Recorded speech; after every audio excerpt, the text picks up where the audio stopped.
Vamos lá, gente, mais um estudo. Tem uma confusão muito comum no cristianismo em achar que a nova aliança significa abandonar tudo o que veio antes. Mas vamos olhar para a própria Bíblia. Em Jeremias 31, um texto muito conhecido, diz: Farei uma nova aliança com a casa de Israel e com a casa de Judá. Perceba, a nova aliança não nasce com uma religião separada de Israel. Não é o cristianismo em si. Ela nasce dentro da própria história de Israel. Consegue entender? Agora, vamos para Jeremias 31, no 33. Porque Deus explica como seria essa nova aliança. Ele fala assim, ó, porei a minha lei no seu interior, escreverei no seu coração. No hebraico, aparece uma ideia de minha Torá. Entendeu? Então, aqui surge uma pergunta bem simples que você deve fazer. Se a nova aliança significasse acabar com a Torá, né, por que Deus diz que vai colocá-la dentro do coração? Veja, não faria sentido. Agora vamos ler Ezequiel 36, 26 e 27, que diz assim, ó, darei a vocês um coração novo e porei um espírito novo em vocês. Tirarei de vocês o coração de pedra e em troca darei um coração de carne. Porei o meu espírito em vocês e os levarei a agir segundo os meus decretos e obedecer fielmente a minhas leis. Então, gente, veja bem, não é espírito contra a vontade de Deus. Consegue entender? Se você reparou bem, ele fala que porei dentro de vocês o meu espírito.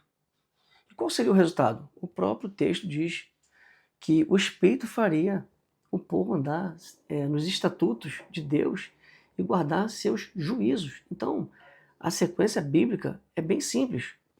Coração novo é espírito que gera obediência. Não é espírito, gente, contra a vontade de Deus. Consegue entender? Agora vamos para Yeshua, né? Lá em Mateus 5,17, diz assim, não pense que vim abolir a lei e os profetas. Gente, isso é bem direto.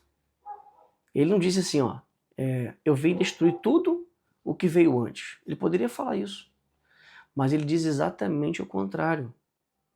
E no versículo 19, ele ainda fala sobre praticar e ensinar os mandamentos. Que mandamentos são esses? Então, não dá para usar Yeshua contra a Torá, sem também ignorar o que ele mesmo falou. Consegue entender? Agora nós seguimos para Paulo em Romanos 3:31.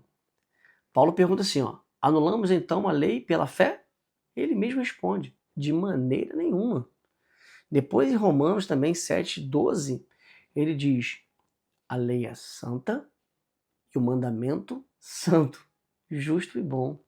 Então, Paulo combate a ideia de que alguém possa ser justificado pelas obras da lei. Ok.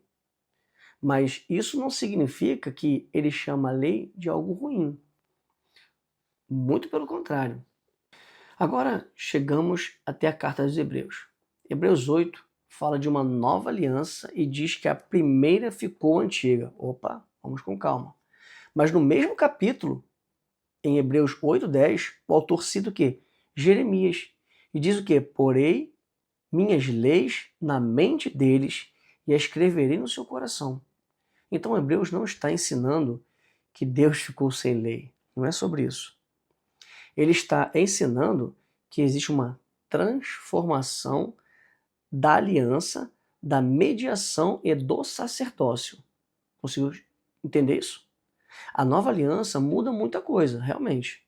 Mas ela não transforma a vontade de Deus em algo descartável.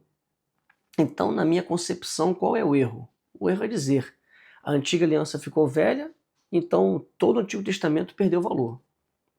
Isso é misturar coisas bem diferentes. Antigo Testamento, gente, é uma coleção de escrituras. Antiga aliança é uma estrutura pactual. Torá, ela é instrução de Adonai. Não são exatamente a mesma coisa. A nova aliança não é Deus jogando fora sua própria revelação. É Deus levando a sua promessa, né, ao propósito do Messias, de Yeshua. E escrevendo sua vontade onde? No coração. Só que assim, eu vou terminar com uma pergunta para vocês. Se Jeremias diz que a nova aliança, Deus escreve sua Torá no coração, como nós chegamos, gente, a essa ideia de que entrar na nova aliança significa abandonar a Torá, a instrução de Deus? Em que momento nos perdemos?